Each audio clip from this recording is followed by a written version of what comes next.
Hello दोस्तों, कहानी संग्रह चैनल में आपका स्वागत है। आज की कहानी है शिकार का ऐलान। सालों पहले एक घने से जंगल में कुछ जानवर रहा करते थे।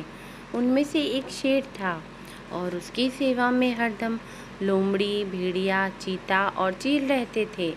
लोमड़ी को शेर ने अपनी सेक्रेटरी, चीता को अपना अंगरक्षक और भेड़िए को अपना गृह मंत्री बना रखा था।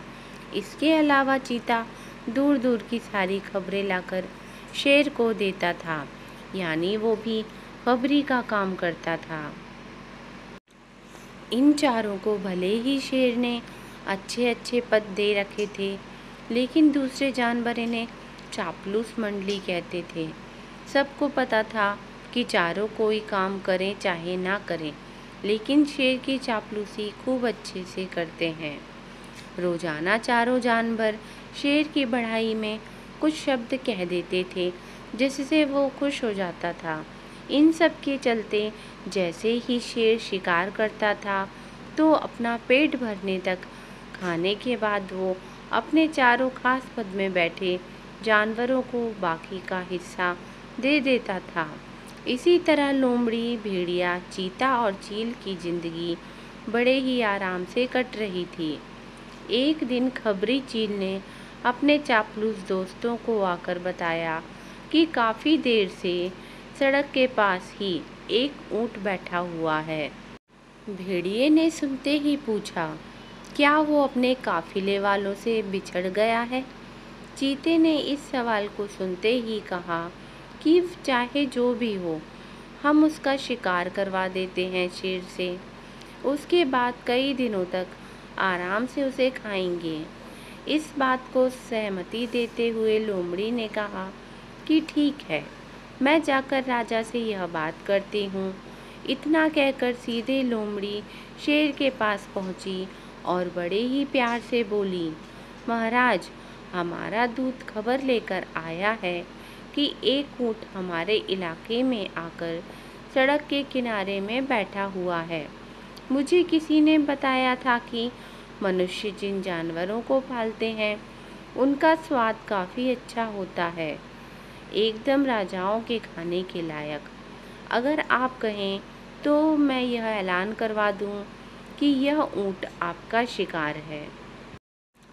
लोमड़ी की अच्छी बातों में आकर शेर ने कहा, ठीक है। इतना कहते ही वह उस जगह पर पहुंच गया जहां ऊंट बैठा हुआ था। शेर ने देखा कि वो ऊंट काफ़ी कमज़ोर है और उसकी आंखें भी काफ़ी पीली हो चुकी हैं। उसकी ऐसी हालत शेर से देखी नहीं गई। उसने ऊंट से पूछा कि दोस्त, तुम्हारी ऐसी हालत कैसे हो गई? कराते हुए ऊंट ने जवाब दिया, जंगल के राजा, क्या आपको नहीं पता कि सारे इंसान कितने दयाहीन होते हैं? सारी उम्र मुझसे एक व्यापारी ने माल ढुलाया, अब मैं बीमार हो गया तो उसने मुझे अकेले मरने के लिए छोड़ दिया। उसने सोचा कि मैं उसके किसी काम का नहीं रहा, इसी वजह से अब वो मुझे अपने साथ नहीं रख रहा है और ना ही मेरा इलाज करवा रहा है।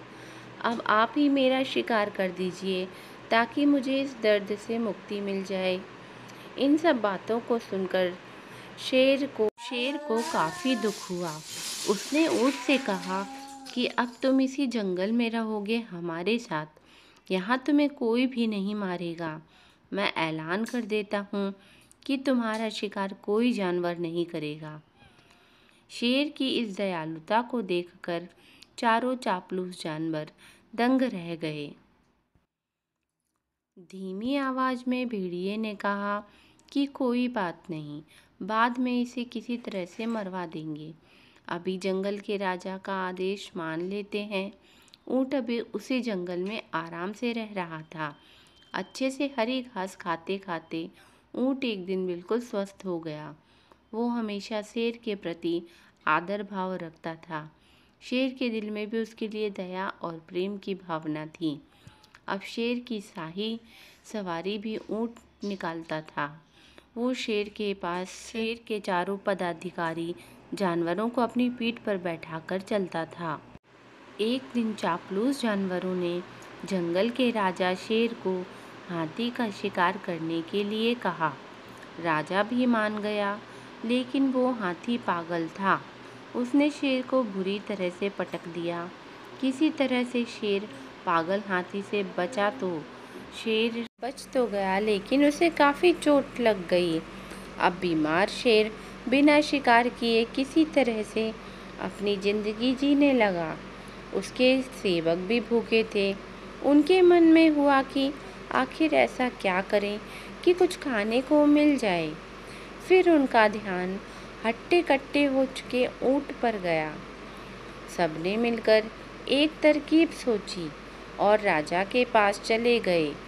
सबसे पहले भेड़िए ने कहा कि महाराज, आप कितने दिनों तक भूखे रहेंगे? मेरा शिकार करके मुझे खा लीजिए, आपकी भूख मर जाएगी। फिर चेल ने कहा कि राजा साहब, भेड़िए का मांस तो खाने लायक नहीं होता है, आप मुझे खा लीजिए।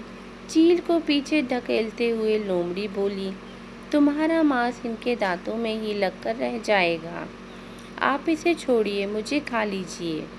एकदम से फिर चीता बोला कि इसके शरीर में आपको सिर्फ बाल ही बाल मिलेंगे, आप मुझे खाकर अपनी भूख मिटा लीजिए। ये सब उन चापलूस जानवरों का नाटक था, जिसे ऊंट नहीं समझ पाया। उसने भी एकदम से कहा कि महाराज, मेरी जिंदगी तो आपकी ही दी हुई है, आप इस तरह से भूखे क्यों रहेंगे? आप मुझे मारकर खा लीजिए। चारों चापलूस जानवरों को इसी बात का इंतजार था।